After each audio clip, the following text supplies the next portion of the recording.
Soy Natalia Gómez y actualmente me encuentro cursando el cuarto año del profesorado de danza en la ESPEA número 2 Manuel Gómez Carrillo, que se encuentra ubicada en la ciudad de Frías, provincia de Santiago del Estero. La audiencia a la que quiero llegar con respecto a este video es saber y conocer más sobre los derechos humanos. ¿Alguna vez se preguntaron qué son los derechos humanos? Los derechos humanos son derechos inherentes a todos los seres humanos sin distinción alguna de raza, sexo, nacionalidad, origen étnico, lengua, religión o cualquier otra condición.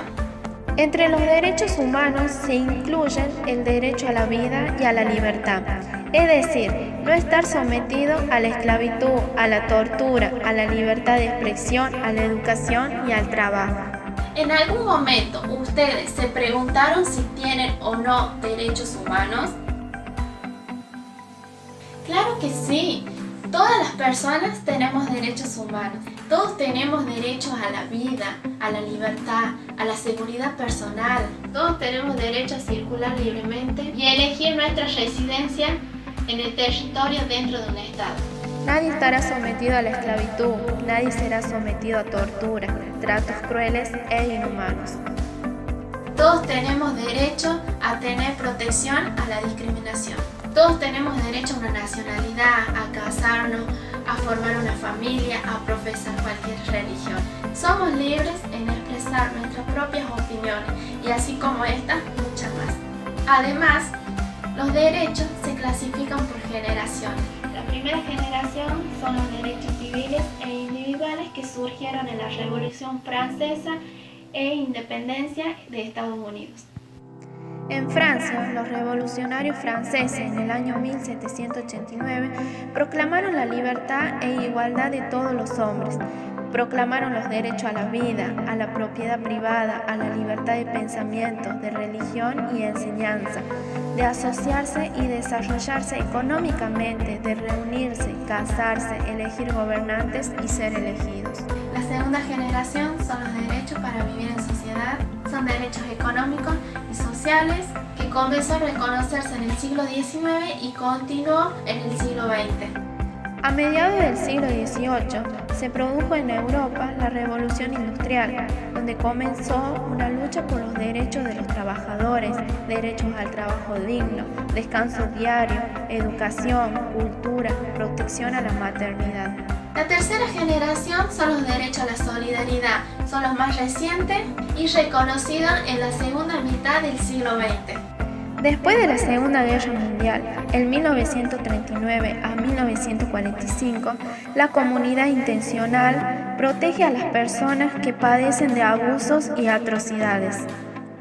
Después de la dictadura, a partir del año 1983, los gobiernos democráticos crearon un clima más positivo para los derechos humanos. Durante el gobierno de Raúl Alfonsín se establecieron leyes contra la tortura y se juzgaron a las juntas militares después de la investigación que realizó la Comisión Nacional sobre la Desaparición de Personas. En el gobierno de Carlos Menem se reformó la Constitución Nacional y se incorporaron los tratados internacionales sobre los derechos humanos. El presidente indultó a las juntas militares que habían sido condenadas por Alfonsín. En el gobierno de Néstor Kirchner, en junio del 2005, estos indultos fueron declarados inconstitucionales y quedaron derogados. La reforma de la Constitución de 1994 fue un instrumento para mejorar la convivencia social. Se organizó asamblea constituyente para reformar la Constitución Nacional. En primer lugar, se incorporan los tratados internacionales. En segundo, nuevos derechos y garantías para la protección de los derechos humanos a favor de la democracia, la garantía democrática en contra de los golpes de Estado. Hoy en día, esos que luchan contra la pobreza, tortura y discriminación no son gigantes superhéroes, son gentes común, niños, madres, padres, maestros, individuos, a pensamientos libres que no están de acuerdo en estar en silencio, que reconocen que los derechos humanos no son una lección de historia, no son palabras guardadas en una hoja de papel, no son discursos, campañas comerciales o relaciones públicas. Son las elecciones que hacemos cada día como seres humanos, son las responsabilidades que todos nosotros compartimos, respetamos mutuamente, ayudamos unos a los otros y protegemos a los más necesitados.